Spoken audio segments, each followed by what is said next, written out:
vice presidential candidates Tim Walz and J.D. Vance also hit the campaign trail this weekend.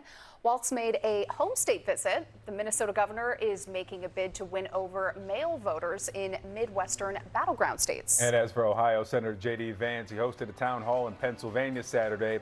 He said his running mate would not try to prosecute his political opponents if reelected. That is a direct contradiction of Trump's previous comments. In an interview with the New York Times, the senator clarified his previous controversial comments about childless cat ladies. Well, as I said when I made those comments, and look, they were dumb comments, and I said it a couple of times in a couple of interviews. And look, yeah, I mean, I certainly wish that I had said it differently. Now, despite that, Vance said that he still stood by the point that he was trying to make, that he thinks the country has become, as he said, almost pathologically anti-child. Let's get to Daniel Lippman, White House reporter with Politico, for some analysis. All right, good morning to you. Let's try to take this in order here, and let's start with the vice president's criticisms of the former president not releasing financial information, medical information, and the rest. How much momentum is there from the Harris team on this "what is he hiding" narrative? Because he didn't release much of this information in 2016. It wasn't disqualifying for 63 million people. Now, of course, he is 8 years older and has been found liable for fraud. So how much are they going to put behind this line? Well, I think it's an opportunity to win a news cycle this weekend, but I don't think this is going to be one of their top lines going forward because it doesn't resonate with every American or even many Americans, because most Americans are going to vote based on their pocketbook, who they think best represents them, not based on kind of a process issue of has he released this return or that. If you're anti-Trump, you you don't need a tax return to make up your mind on him. And so this is an effort to try to also say, hey, Trump is 2 decades older, try to win that age argument, which Trump did against Biden after the June debate. All right, let's talk about this decision to even hold this rally in California. That's after a rally in Colorado, reliably blue states. The campaign says he can make these messages anywhere, but if he can do it anywhere, why not do it in Pennsylvania, Arizona, Georgia, Nevada? It's a great question because there's some Republican strategists that I talk to who say, hey, he should be spending all his time in the swing states, that this is a waste of time, that he's never going to win California or New York. I think he likes the adulation of the crowds. If he can get tens of thousands of people to show up in Madison Square Garden, then that's a victory for him. Maybe it'll help people who are Republicans running for re-election, House candidates.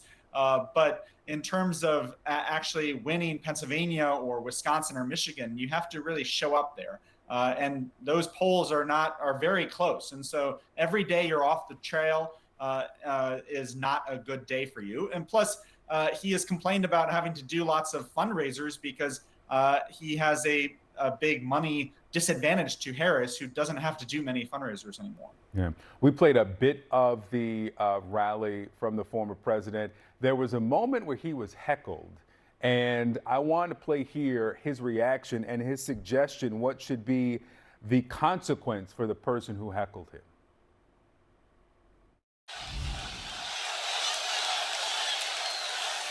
Back home to mommy. She goes back home to mommy. Was that you, darling? And then she gets the hell knocked out of her. Her mother's a big fan of ours. You know that, right? Her father, her mother. Now, you always have that. Suggesting violence isn't probably shocking or surprising to anybody who's paid attention. And it isn't new. But there has been this reporting about how these rallies and his rhetoric has gotten darker over this campaign and certainly in this final stretch. It certainly has.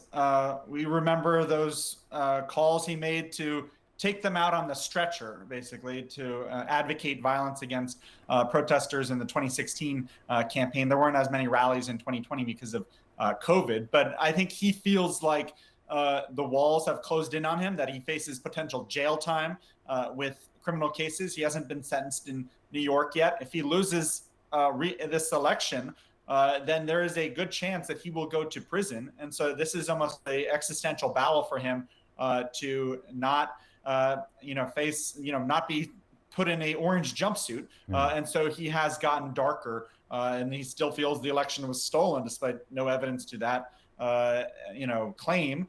And he has been able to whip up his supporters. So even if he loses in this November, I'm sure that he will claim, hey, this was fraud, and I actually won the election, and maybe I'll come back in 2028. He's already and so that's laying the quite interesting. groundwork for that, saying that the only way he loses if it's rigged. Let's talk about the vice president. She, as the polls show, has some work to do to build support stronger with black voters. She's going to be at a church this morning in North Carolina. She's talked to black farmers after that. She's got a radio town hall in Detroit. Fill out the strategy from the Harris campaign to boost those numbers. New York Times Siena College poll out this weekend shows she is at 78% among likely black voters. Yeah, she has to really increase that to 90%. That's what Joe Biden won in 2020 of black voters. She's doing better than Biden was doing back in June.